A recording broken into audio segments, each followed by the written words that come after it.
Welcome everyone. It's just about 9:30 now, so I guess we'll go ahead and get started. My name is Dr. Lowry Woodall. I'm part of the Communication and Theater Department here at Millersville, and I thank you very much for being with us. For this panel as part of the IPC conference, we're going to be talking today about communication in times of crisis working in the media industry. We have three wonderful professionals here with us today. Let me take just a moment and introduce each one of them to you. The first is Lowell Briggs. Lowell has a BA from Temple in Radio, Television, and Film Studies. He also holds a master's from Villanova in Human Organization Science and was part of the negotiation project at Harvard University. He has also won a number of awards for his work in journalism, including a Telly Award as part of the PA Fire Emergency Services Institute production. He has gotten an accommodation through York County for his work with Public Information Coordination during Hurricane Isabel. The Broadcast Education Association awarded him for a two-year Small College Division Service Award in 2002, and he had a Disaster Response Award for his work with 9/11 attacks in New York City, the report that he did for that. Next we have James Machado. James is an MFA. He is a career media content creator. He began his career in interactive multimedia production in the 1990s. He became a streaming media editor and camera operator for Yahoo in the year 2000. After completing his graduate study in 2004 at City College of New York, Professor Machado built a business as an editor of long-form nonfiction television. He has credits in hard news, paid programming, chat shows, clip shows, documentary, and numerous hit reality television programs. Professor Machado joined the faculty of Millersville University in 2017, where he continues his professional practice and prepares students for an ever-changing and competitive industry. And then we have, last but certainly not least, Sarah McGee, who is with us. Dr. McGee specializes in emerging media as well as broadcast and backpack journalism. She uses a mix of hands-on experience, skills, learning, and theory to teach students at both the undergraduate and graduate levels about the ethics and effective use of social media for communication, different types of sources in news stories, news content across global platforms, and issues of fan culture and society. Dr. McGee received her MA in English from Virginia Commonwealth University and has her PhD in mass communication from Ohio University. So those are our esteemed panelists for today.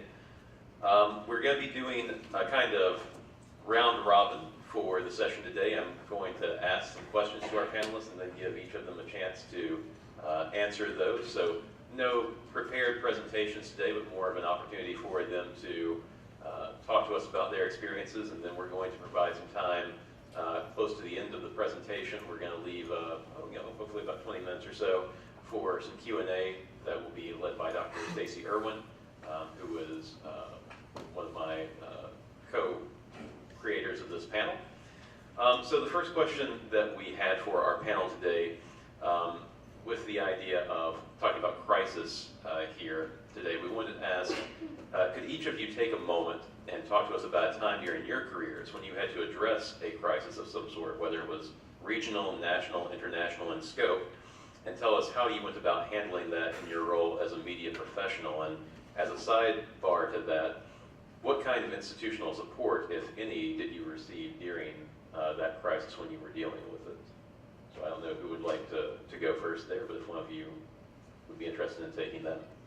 I'll take it. Can you all hear me all right, or do you need to? I've been told I'm a broadcaster, I tend to project, so if you can't hear me in the back, let me know.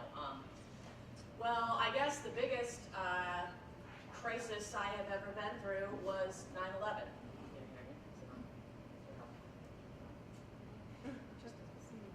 All right, I'm just going to stand so I can see people in the back, because I like seeing everybody with that, so don't mind me. But, you know, that one. Yeah, that works. Go ahead. Works better? Okay. All right, so we'll see. I'm still going to try to stand a little bit. You can hear me, just see. Oh, see? You can tell I have nothing. Let me get this on. There we go. There we go. Much better now. I wasn't broadcast, I promise you. I could have been a little better.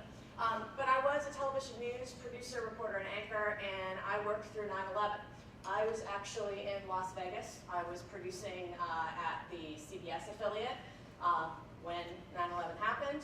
It was my second year there, and it was without a doubt, and to this day, the absolute biggest crisis I have ever had to deal with. And at that point in time, I was very young. I had been about 4 years in the producing business, but they had given me the 11 o'clock show, which is one of the big shows if you know anything in the TV world, at least at the time.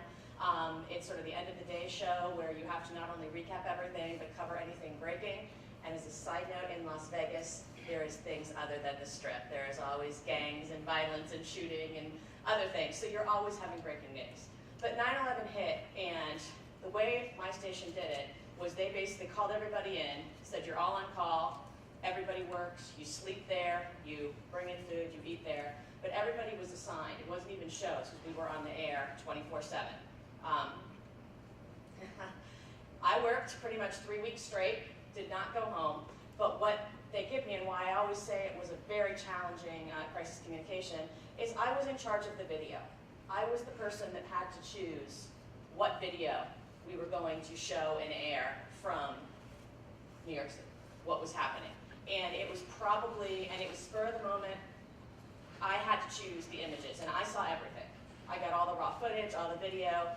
I still have a hard time watching video from that because I spent 3 weeks trying to sift through, the best and the worst of the human condition. But I teach media ethics too. And one of my biggest things was what to show, what not to show.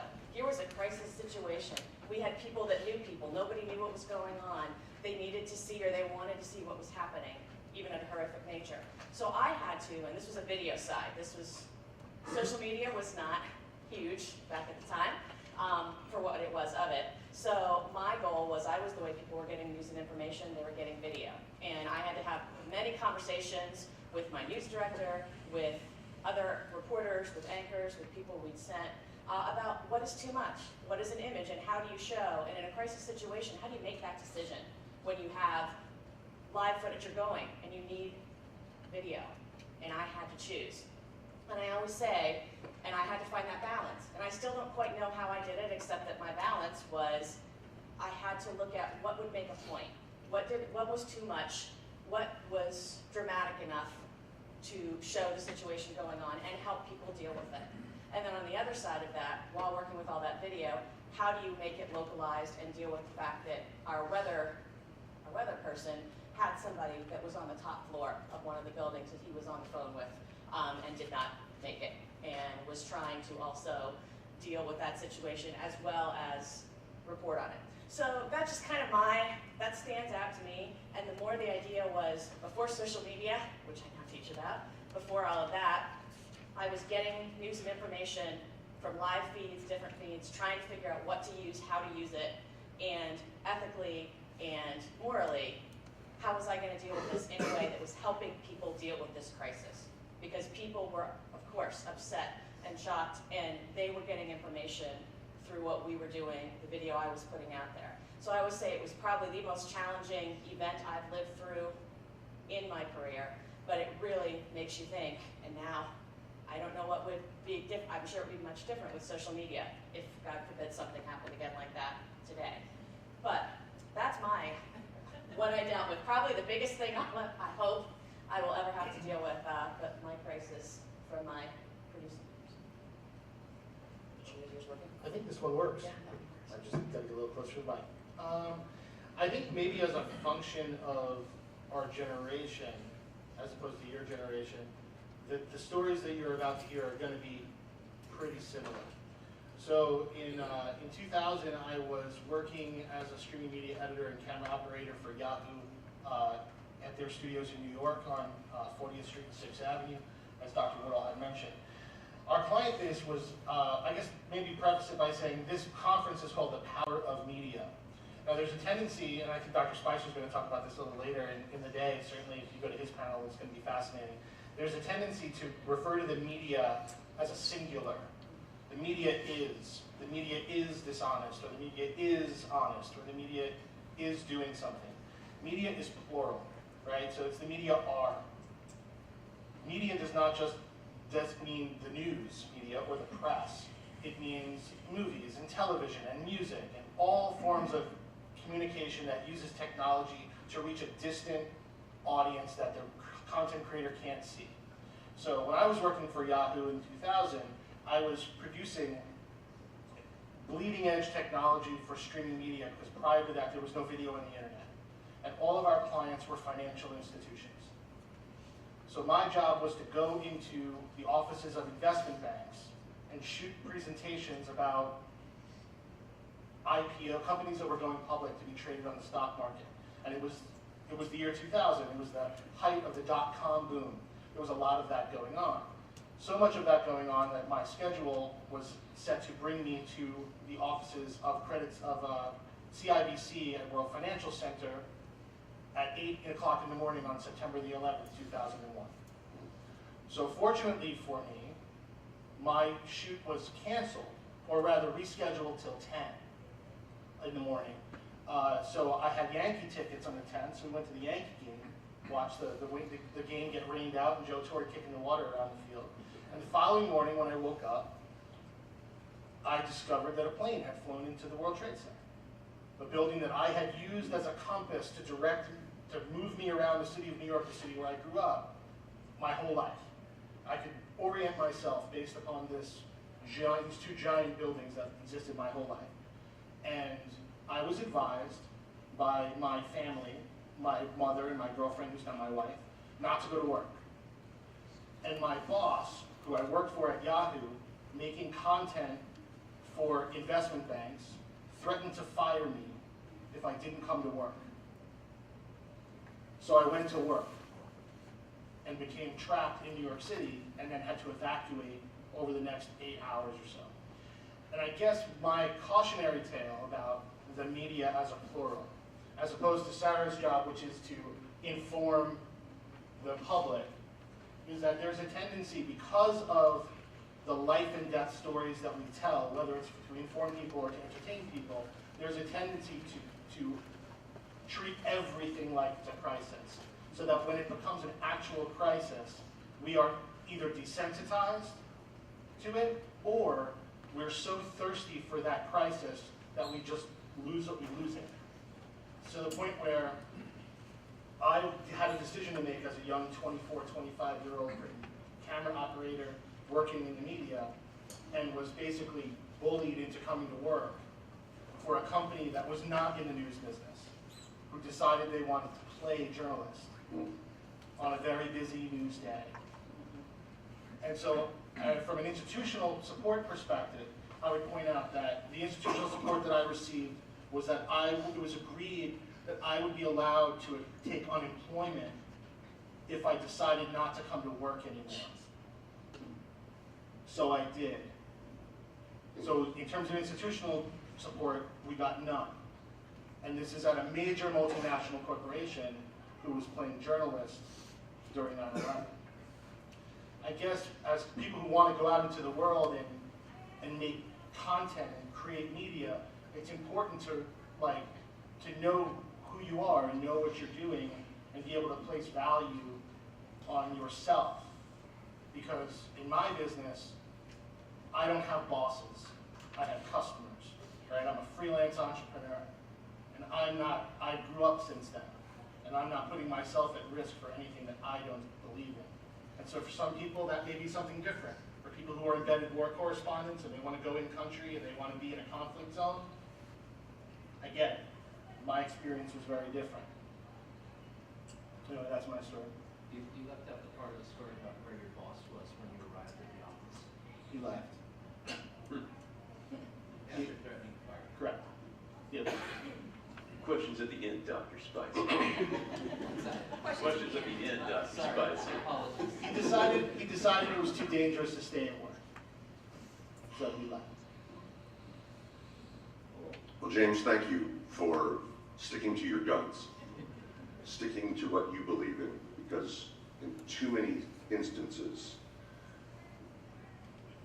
journalists, media persons will get sucked into this vacuum of crisis, and they won't live up to their own ethical values, and you did.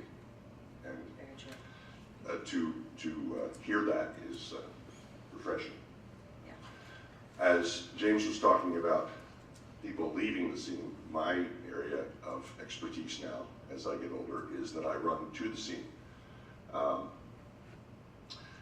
I'm trying to figure out which crisis to identify, but the most, I was at the Asian tsunami and 9/11 and all those, but the one that I think I can talk about with great immediacy is the one I was on this weekend in a state that I won't mention.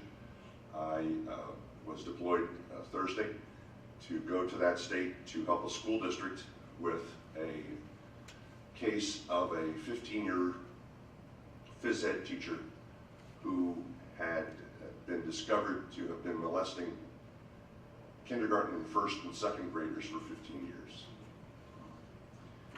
And the lid blew off of this secrecy case. They called my disaster firm in to help the organization deal with it and to use media effectively to get the message out, the correct message out to the public as to what had happened, what is alleged, what feelings were appropriate to be feeling, what aggressions were not appropriate to act out, and to get help for those students who had kept this secret all those years, even up to kids who were now in college who had been molested by this guy, who were holding on to that secret and who had to come forward. And as we speak, they are still coming forward in that town. So in this manner, media are used to do something in a public service, something that is critically important, something that is vitally important. I must tell you, as I got up this morning, as I listened last evening to the news, and maybe we'll get into this, I think we're in a crisis in journalism in terms of our own integrity and our own reputation management. And I'm not sure that national media are doing as much as they can to offset the fake news orientation, which I think is potentially crippling us. We'll see what happens in the midterms, but I'm worried about our discipline. I'm worried about journalism. I'm worried about how the person living in Keokuk, Iowa, who has never been to a major city of more than 50,000 people and thinks that's a big city, considers media and what they watch every night on television. So those are my thoughts, very briefly. But and to speak of another thing, we have crises we haven't even talked about. We have crises that we're not advising our world of. We don't know how many of those messages prior to an election are true messages or those that have been fostered by foreign entities. We don't know what North Korea can actually do for us. We do. We know that North Korea can potentially put off a bomb that could eliminate, not hurt you, but eliminate everything you hold dear in life, and that is your cell phone, with an electromagnetic pulse problem. And that could cripple most of our country. Everything, our cars, everything. And we're not talking about it as much. But emergency services and emergency management people do secretly, not secretly, but privately, and they talk about, oh my gosh, what will happen if, which is their job, but the rest of us are not necessarily prepared for that. And we will get to the fake news and that side of things. I promise you that is one of the things that I wanted to discuss, but something that was brought up when Sarah was speaking, and I think that you kind of tangentially touched on as well, Lowell, this notion of, you're seeing these horrific images and you're inserting yourself into these very psychologically difficult stories. Can you all talk a little bit about the kinds of self-care that you do in the field to combat that? Because certainly it has to have a tremendous toll that it takes on you in your life. I sure can. Before I leave, after a deployment of any kind, I have to sit down with a psychologist, not because I want to, because it's getting a little boring to answer the same questions over and over again after every time I deploy, but they want to know how I'm thinking as I leave. Otherwise, I'll take what I've felt, take what I've seen, take what I've absorbed from a crisis response, and that'll carry with me 3 weeks, and I was told when I left 9/11, when I left Times Square after helping families who had lost loved ones for a full week of taking phone calls and trying to get doctors and psychologists to these people and them to doctors and medical care, that I would have a reaction. And it's perfectly normal for us to go feel these things as we've seen the worst of situations. And I remember 3 weeks later, I was sitting at home. I'd come back from York College, and I was sitting there, had a late night. My class was over at 9:15, got home 10 o'clock, a program called Third Watch, an NBC cops and robbers show or emergency services show was on. And at the end, they decided to scroll all of the names of the New York City police officers and firefighters and Port Authority law enforcement that had been killed. And as I watched it come over, scroll through, Ken Kumpel's name came up. Ken Kumpel was the cousin of one of my students at York College. And when I saw that name, I burst into tears and I began to cry for probably a good 2 hours. And I woke my wife up. And she came downstairs and she said, "Are you okay?" And I said, "Yeah, remember I told you that I was gonna have an emotional response to what I did?" I said, "I'm in it right now. Just go to bed, I'll see you in the morning." I cried. I just cried. I needed to get that out. And that was perfectly normal, perfectly legitimate.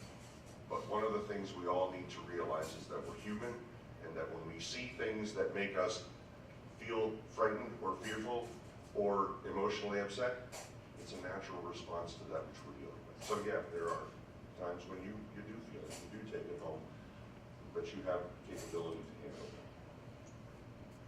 Anybody else like to feel that as well?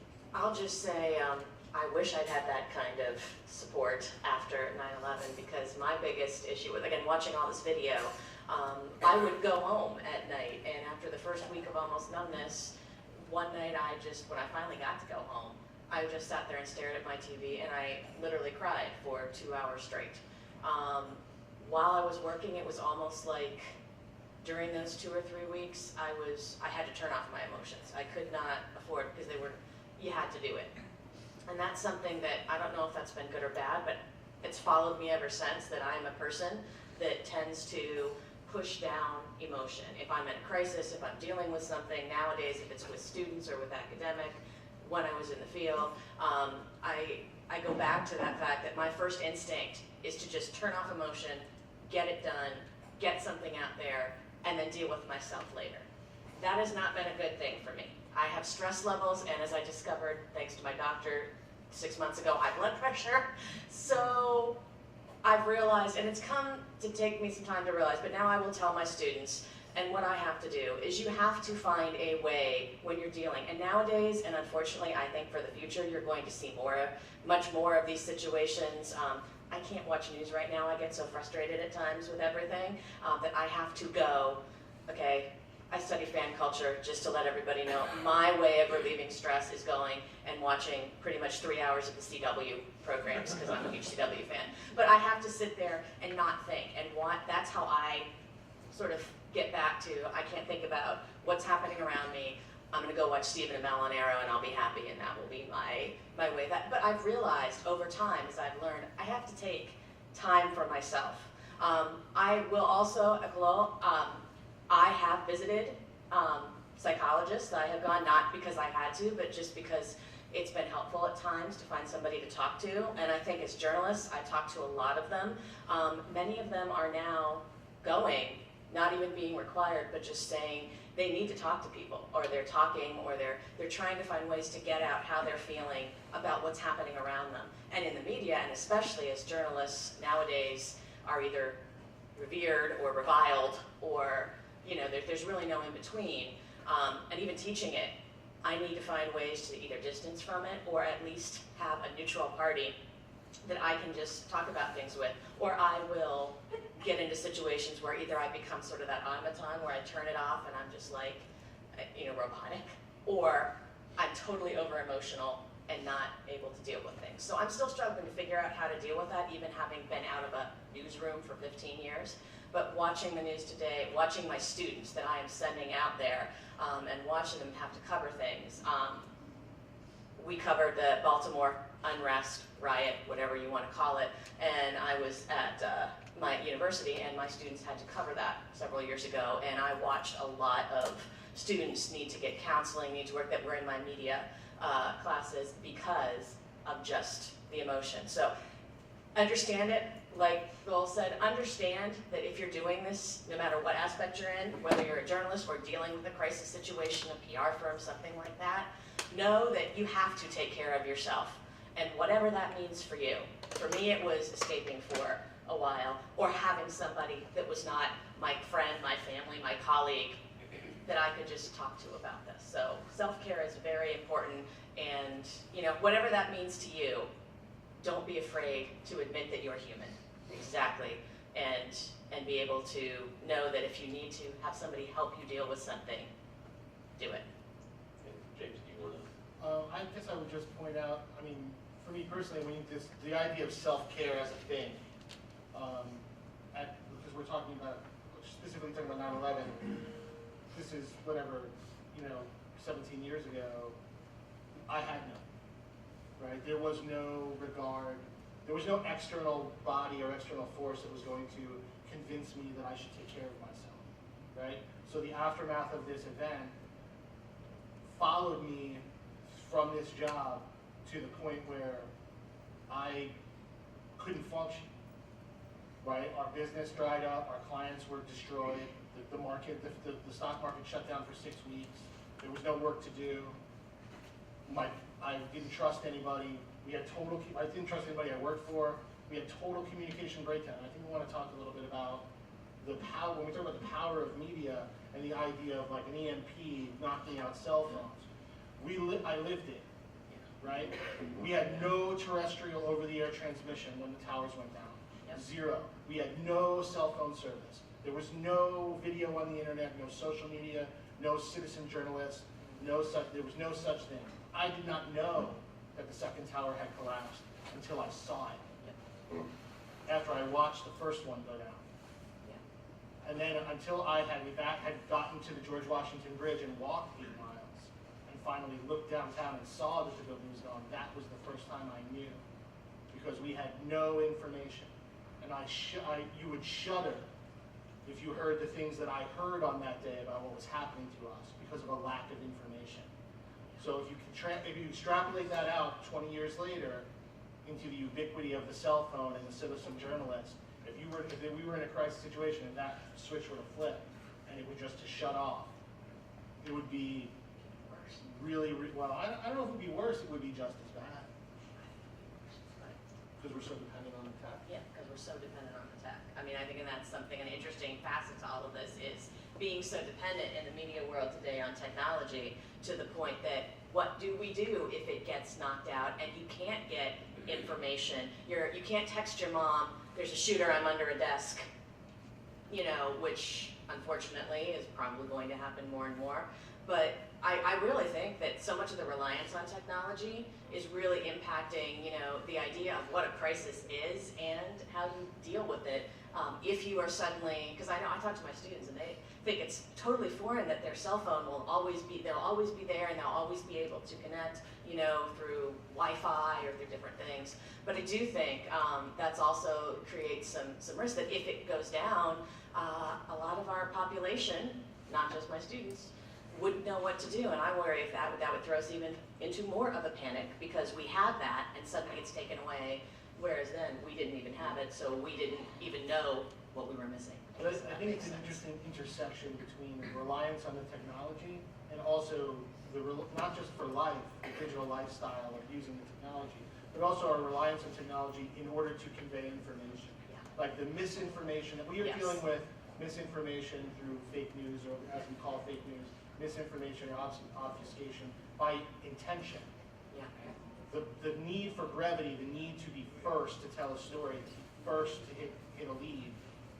We are already in a situation where agencies are relinquishing the responsibility for being right, because being right becomes less important than being first. Sure. So now add to that equation a shutdown of access to information or access to the technology that we use to tell stories. I mean, that misinformation issue is exponentially worse. So we've been kind of dancing around the fake news issue and the pieces that go alongside that with all of our other questions. I know it's something that's on all of our minds.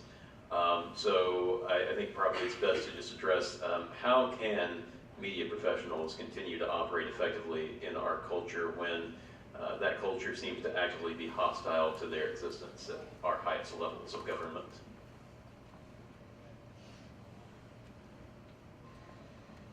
I'll be the first to say I have no idea. Yeah, I Primarily because these folks are in that business, right? I am a media professional in the media business. I peddle in conflict. I make reality television, right? So the purpose of the media that I create is to entertain, is to titillate the viewer, to raise revenue, to get ratings. That's my bread and butter. Like, that's what pays me. So as a newsmaker, as a news reporter, as a journalist, how we navigate that is something that I wouldn't even be able to begin to touch on. I think we need to differentiate between local news and national news, very good point. because local news has a duty and obligation to the people in that immediate market. And those who are purveying the notion that there is fake news out there, or news that does not agree with the individual whose opinion is opposed in that story, is broadly on a national basis. I was going to try to remain apolitical, but I don't think I can. If the administration presently in the White House says something is fake news, they're launching into opposition to their base, either by Twitter or by face-to-face rally or through media, of national discussions against the opinions and policies of the present administration. You don't hear the president talking about fake news at local market levels. And as many of you will be going into that local market from Glendive, Montana, all the way up to the 34th, 50th, wherever you can get a job, you're not, at least in my observation, you're not in business of being touted as producing fake news. You're reporting on that which is happening locally and that which is happening, and your local news director is not demanding that you put it on first, fast, and factually, with the emphasis on the first two. Because the critical element locally still is individual credibility and station credibility, and if you mess it up because you try to get it on first without having your facts correct, you're going to lose your job, number one. Number two, that station's going to compromise its own integrity, and local stations are not going to do that. So when we talk about fake news, I think it's important to look at what we're actually talking about. And it seems to me it's the national news, and it's this reliance upon the pundit factor at night that seems to be getting our president riled up. And although I have some problem with the pundit factor, I understand. And that's right. In the daytime as well now. Yeah. As you mentioned it, although I see it mostly at night, but you're exactly right. It's that pundit factor that seems to have perpetuated this whole orientation. So my point of reference is, let's differentiate between what we're talking about here, and if we're talking about fake news, which we have to talk about, and how we're going to offset this, let's understand that it's at a national level that we're talking about fake news. I would completely agree that it's that national level. I have a lot of discussion with my students. I teach broadcast students, journalism students, people going out into it, and we do have a lot. I taught Intro to Journalism. It's been one of the most difficult classes to teach in the past 2 years, because not only am I trying to convince them to go out and be storytellers, because first and foremost, a journalist is a storyteller, in my opinion. Hopefully truthful, factual, compelling, and interesting, but a storyteller. Doing the research, putting it out there. And I think at the local level, which is where you will start. Unless you have that one incredibly rare experience where you suddenly walk right into CNN or something, which doesn't happen. But you're going to start local, but you need the principle. And I think that to me, as far as, while there is that differential, you're not going to go out and start on a national, or you're not going to work for one of the cable networks, which I think is also where a lot of the fake news comes into play. But I try to really at least talk to my students, and would tell the same to you, is that to exist and to try to combat whatever element of fake news, even if you work your way up to, everybody's goal in many cases is to get up to one of the much more popular, per se, ratings, national media, which is the progress of this. But to try to remember what it is and what it means to be a person reporting the news, to be a journalist, to putting information out there, and that you want to be truthful, you want to be forthright, I could get into all kinds of issues about what it means to be balanced today, but you just want to try, and I always say, find the truth, tell the truth, hopefully in a way that is compelling and interesting through your writing, through your video, through what you're doing, but be very careful and also be aware that just because, it is true, you've researched it, you have every fact correct, everything is there, you have it backed up by 3 or 4 different sources in the world today, someone is going to call that fake news. Maybe not quite on the local level, but as you move up. So you also just have to be ready to, as I always say about it, justify, support where your information came from, how you got to that point, which journalists have always needed to do, but I think there's going to be an even bigger focus on it that we have to think about, and as you think about as going out into these careers in whatever element of, journalism per se, or even PR, advertising, etc. How are you going to deal with the idea that we live in a world now where somebody could walk outside and say the sky is green, and there would be people that would totally agree even if they walk out and say the sky is blue. So I think it's just something that I'm not really sure, how we combat it, except to try to create the next generation of newsmakers and journalists who understand they're going to be put under even more scrutiny, and trying to do it the most honest, forthright, ethical way you possibly can. But I think that's going to have a lot of different ways it could go based on where and how we see fake news go, because it's not going anywhere, it's out there.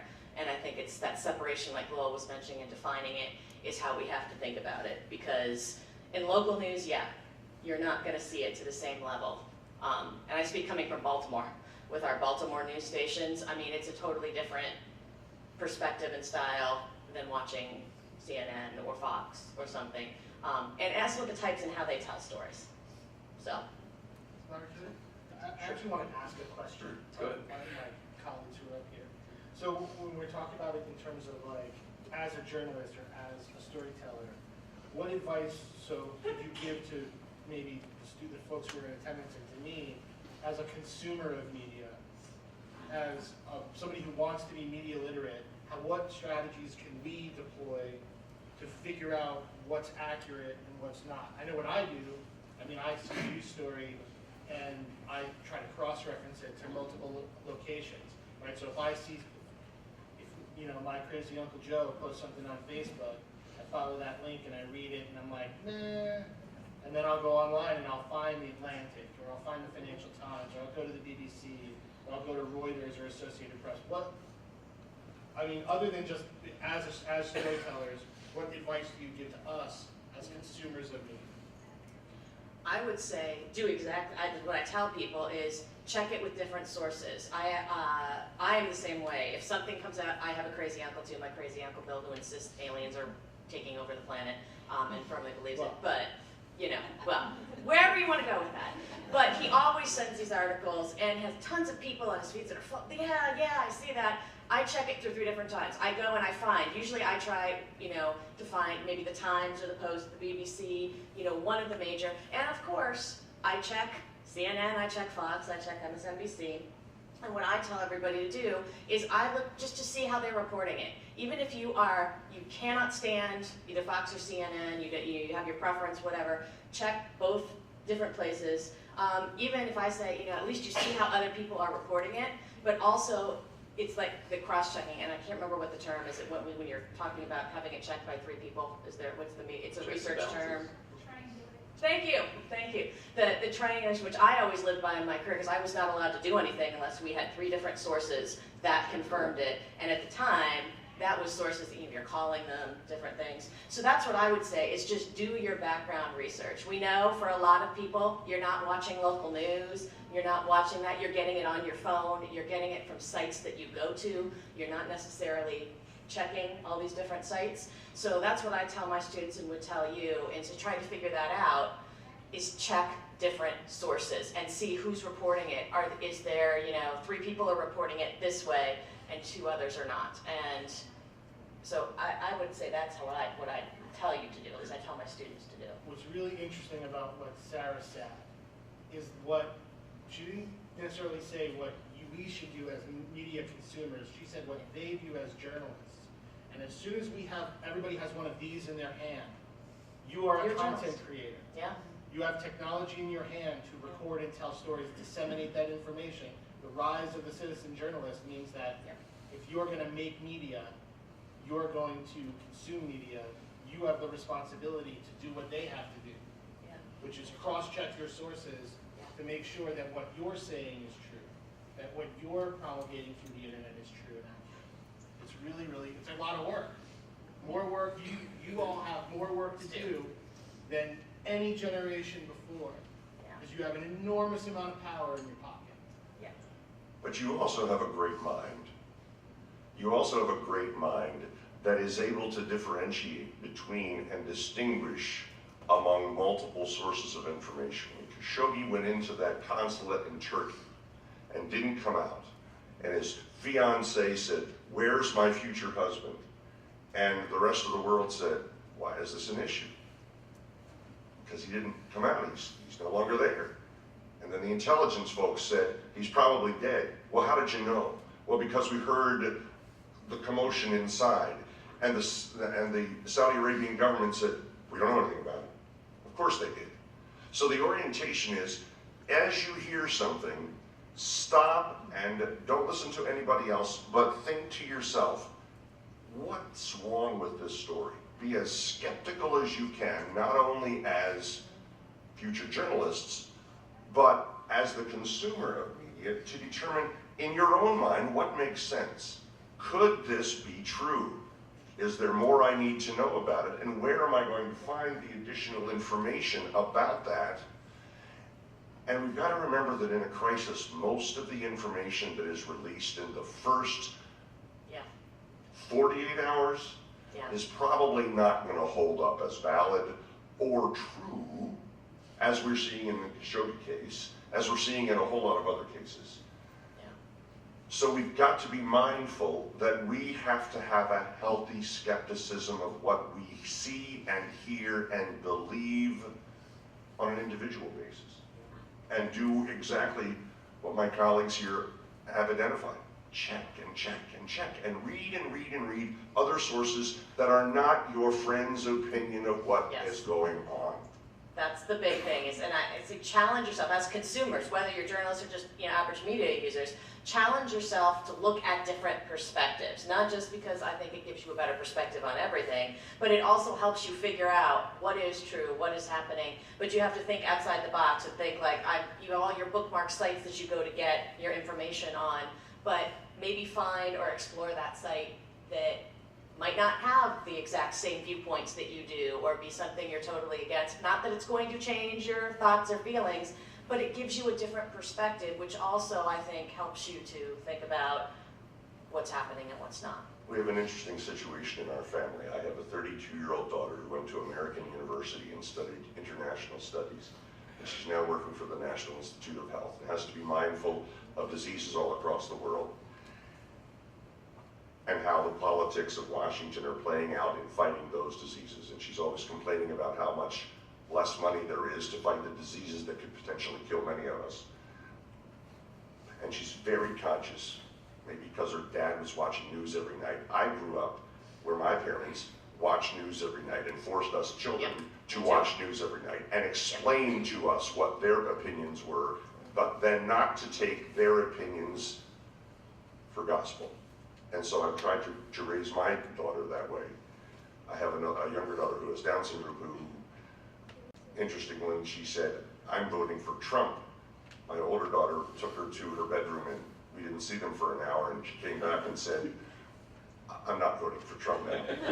So my older daughter went after Amber, but nonetheless, she did kind of, the point is, even in your families, you may have grandparents, as I have in-laws, who are staunchly Fox watchers, and that's all they will watch, that's all they believe, and they want to talk about it.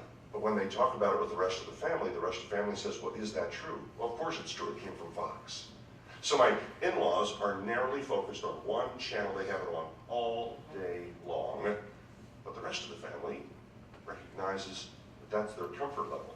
The rest of the family recognizes the obligation individually to make sure in their own minds that they have all of the facts associated with the story before they believe it and internalize it in themselves.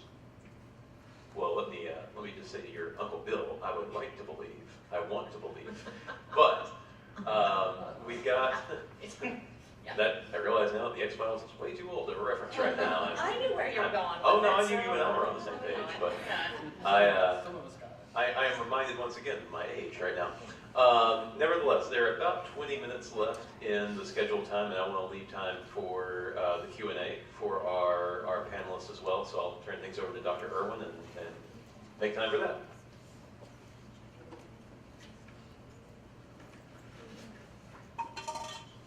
All right, so thank you for being here. The Q&A is not the time to get up and leave, so put your things down. It's still part of the session. We've left 20 minutes because we really want for you to engage with our speakers and to ask questions, and you're welcome to come up and meet them afterwards if you would like to do that.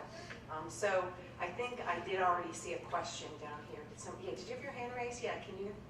Yeah, go ahead. Yeah, sorry, I don't know names. Yeah, well, I was just going to say, what you were saying with cross-referencing sources and everything. My dad works from home, and he's a computer analyst for General Dynamics, so he's in his office all the time, and he reads all the different news sources. He actually made a website where he has just lists of links, and they're categorized by their sway and, where they're from. What's that called? I honestly don't remember. He showed me one time. But I need to ask him for the link. I have to write it down. Yeah, the URL. But he Text it, we'll wait. No. Yeah, there's just hundreds of news sites categorized in these columns, and he goes through and just reads all these different sources, and I think stuff like that is really helpful. I also thought maybe what if somebody had a talk show where they show clips or things of every different perspective on an issue, and have professionals and experts come in and voice their opinions, but different opinions, get everyone to formulate their own ideas. MUTV has space. If somebody wants to produce that show, I'm sure we can find a spot for you. Other questions, Bill? Sarah, you talked about what you didn't put on the air, and I'm not trying to get the details of Gore, Okay. but what were the competitive parts of what you put on compared to what the other stations in the market put on? Yeah. I will say that because of my background and the fact that I had an anchor who had been there for 30-some years, was much more seasoned than some of our others, who was also very much in a guiding and helping way, we probably aired less graphic footage. I know there were several times when I made the choice of different shots of of bodies. Instead of a close-up, because we had plenty of close-up shots of, corpses and faces, but I try to probably be more broad, not as close-up, not as focused on every little detail, but just be a bit of a show. It was a horrific situation, but not in its intense detail. My competing station, the NBC station, literally got the reputation at the time for showing as much blood and guts, I guess this is not the best way to say it, but much more of the graphic and much more constantly. I firmly, like I said, I had better mentorship with my anchor who would just tell me constantly, show what you think needs to be shown, and we'll tell you if it gets to be too much.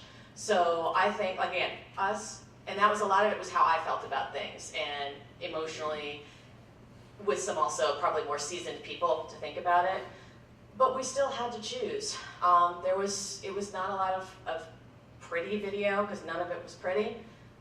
But I would like to think that we showed video, and from feedback and hearing from the community, not to brag, but our station was the one that had the highest ratings, because it's all about numbers and people turn to it. And I heard from many of my friends, colleagues, and people that lived out there, they appreciated how we showed the seriousness of the situation, but not the graphicness of that.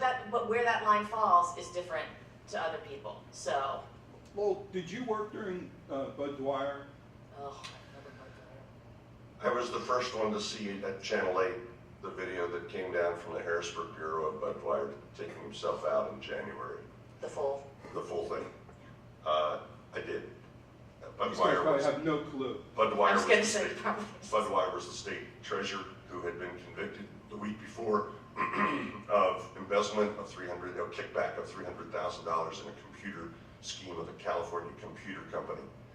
He was convicted by the Middle District federal judge, who was known as the hanging judge in Pennsylvania at the time, meaning that anybody who was convicted under his watch got the maximum sentences. Ironically, the day that he was charged, I walked into Hershey Park with him and his family for Media Day, and he was as white as your shirt, sir, in the front. He was as white as a ghost, and he didn't talk to anybody. He just stared straight ahead.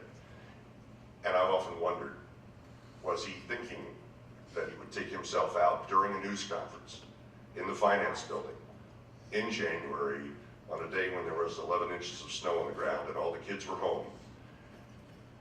And I was home and watched it. yeah, That's all. and all these kids were watching Webster on ABC 27 in Harrisburg, and they ran it. I see you were there. And I remember the rest of the afternoon, we were called by crying mothers at Channel 8. And I was the assignment manager at the time, and I got those phone calls. What do we do now? I saw it, I can't believe it. My kids are screaming, they're hysterical.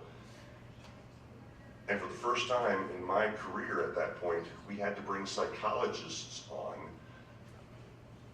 to suggest that we had erred in our coverage and to help the public realize that what we had done. Now, truthfully, there was a classic 18 seconds that we didn't show. Yeah. We decided at Channel 8, the NBC affiliate right close by, not to show the video, but to listen to to provide the audio.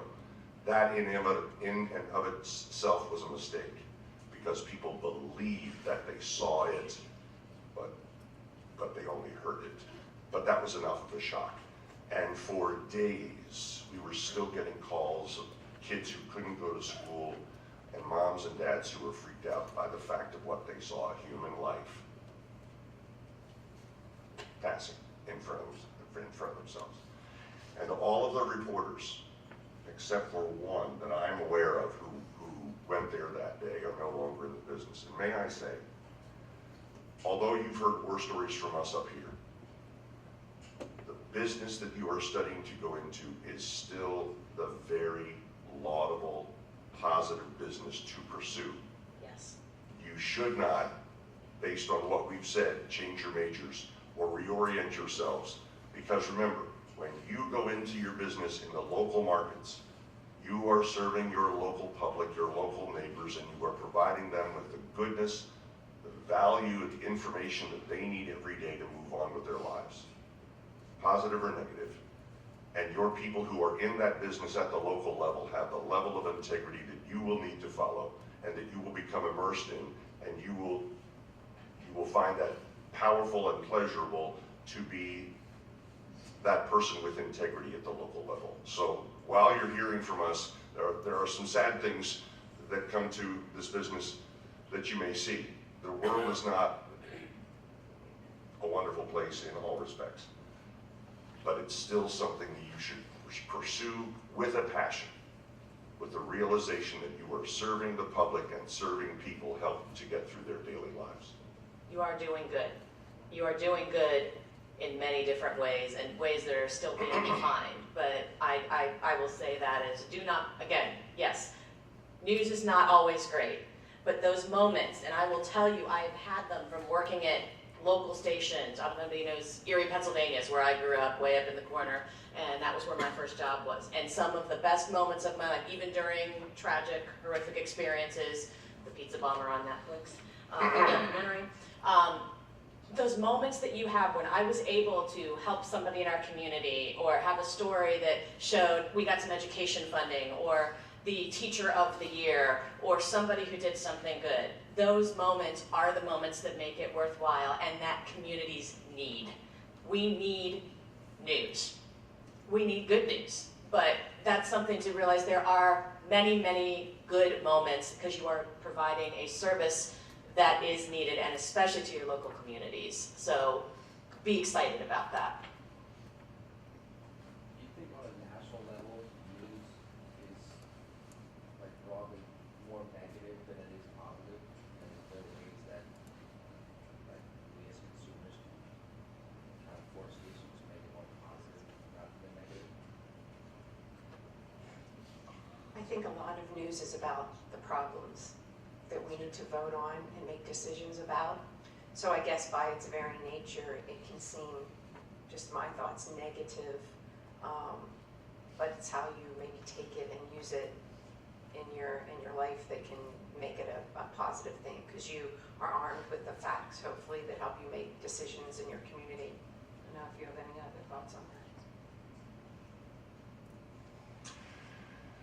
You know, I segment the national news in a couple different ways. Number one, the politics of the day. What somebody at the network decided was the most important thing that we needed to hear, the most exaggerated, the most shocking, the most challenging thing that will lead that newscast. And then we go into a group of things, a group of stories that are what actually happened. We had a hurricane. We had a guy who lit up his house in California last night trying to kill black widow spiders with a blowtorch, and it burned his house down. How did that make national news? Because it's so odd and it's weird. It's rules. It's exception rather than the rule. But there are things in our world that happen, and that's another section of news. And then there are, NBC is doing something now that is doing exactly what you're saying, trying to find the good things of life. One of the things that surprises me to this day, it just happened over the weekend. Did any of you see the Purdue-Ohio State game and the story of the kid who's dying of cancer, and how Purdue rallied around this young man? And he got to the state, he's probably going to die within the next 2 weeks. He knows that, everybody around him knows that. But Purdue knew that they were living for this child, for this young man, on that day. And they took it to Ohio State. And people around the country are talking about that good news story about how that young man's life inspired an entire campus and inspired perhaps an entire football game. That's what I believe we need more of, but in the right doses at the right time, because news is still what it is. And I still believe that we still get it right in every newscast that's on the air, categorically.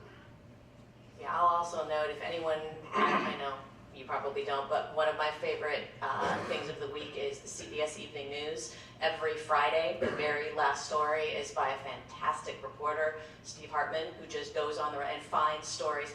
I tell you, every one of them either gives me hope, but it's something that they choose it to end every Friday. And I do think that, you know, trying to figure out ways to bring in, news is news. You got to report the good, the bad, the ugly, the politics. But if you can try to find ways to put more inspiring stories out there, which I think they're starting to try to do, that's one way that we can maybe try to take some of that focus and bring it back to there is still some, as naive me, the good in the world, mixed with all the, you spent 20 minutes telling us how bad things are, but here's still hope that there are people, there are things happening that we should be hopeful about. And that's something that I think finding those stories is also, to me, one of the biggest rewards of being a journalist today, that I miss, is being able to find those stories that give us hope or that inspire us in a world where there's really not a lot of that, I don't think, today. I think it's easy to become cynical, right? I think that what Lowell said that was really interesting was that there's still stories that need to be told, but at the right time and in the right dose.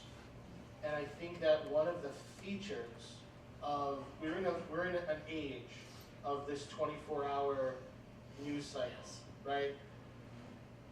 My grandparents, your grandparents, who are watching Fox News around the clock, or MSNBC around the clock, or CNN around the clock. We are living in a strange time, because in their formative years, the consumption of a newscast was more akin to the CBS Evening News, right? Where Walter Cronkite, Brinkley, they would, Scott Pelley, Katie Couric, later when I worked at CBS Evening News, Katie Couric was the anchor. I met Steve Hartman, wonderful guy, and did these great packages, but they would happen 5 days a week at 6:30 in the evening, from 6:30 to 7, and that was the national news. And so there's a tendency when you're talking about the news hole and how much space is on the page, say a newspaper, how much space is on the page to tell a particular story. We have to determine what's the most newsworthy thing to fill that hole. But if the news hole is 24 hours a day, 7 days a week, and we have to fill it, what we are not filling it with is more investigative journalism. What we're not filling it with is more facts. What we are filling it with is more panels and opinion and page shills talking about what they think about what somebody said. And originally it was bifurcated from day to night. So, well, we're news during the day, but we're op-ed at night.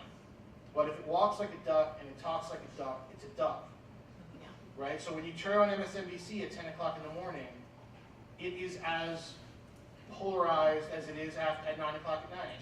And the same is true on Fox News, and the same is true on CNN. So we are living in this age where the news hole is always. So they have to fill it with something.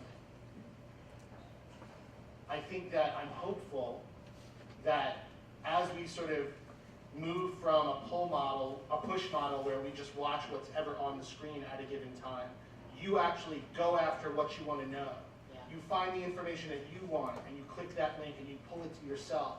It's actually a more exciting time, and it bodes better for real journalism than what's on those 3 networks at this very moment. We could have it on a screen over our shoulder, and you can see the paid commentators talking to each other.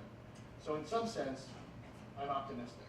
And I'm venturing to say real quick, where do you guys get your news from? I'm venturing you don't sit in front of a TV station and watch news all day. You get it on your phone. You get it what you want. You pull it to you exactly like we said. So I think that's very, very, I would agree with that completely because it's changing. And the argument could be made that the 24-hour news cycle is great for catastrophic incidents. Yes. Right? So I lived through 9/11, right? CNN was I had no access to that information, right? We didn't know what was going on. When I was trying to get out of New York City, they told us that all the tunnels and bridges had been wired with explosives and had been sabotaged, and that we were trapped on Manhattan Island, and that the military was going to roll us with tanks. I was told that by a police officer on the street, who was the closest thing to information that I had, trying to evacuate out of the city. When we were watching CNN, and I was standing in Times Square and I watched the tower drop out the window, not Times Square, 40th Street and 6th Avenue, and I watched the top of the spire disappear. And on CNN they were saying there's 9 planes, we don't know where they are. There's 12 planes, we don't know where they are. And I'm dead center between the Empire State Building and Times Square. We didn't have access to information, right? So in that instance, you could say, well, catastrophic event, this is what the 24-hour news cycle is for.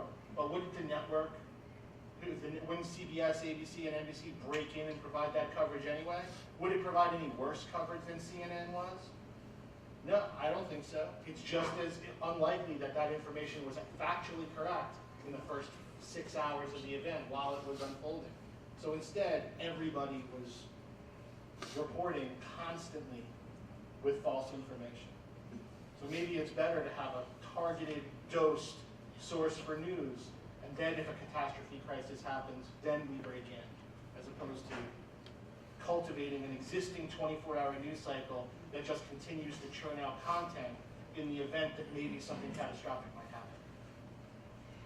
And if you're an education major, sociology major, or another major that's not communication, it's really important for you to understand the media because you'll be working side by side. If there's a disaster, you'll be working in those situations. If you are working with children as a social worker, you may talk to children who have had experiences that have been influenced by the media. So please, when you leave the policy conference, whatever your major is, take your responsibility in whatever your profession is going to be and consider the media in that decision making because it'll really help you in your career.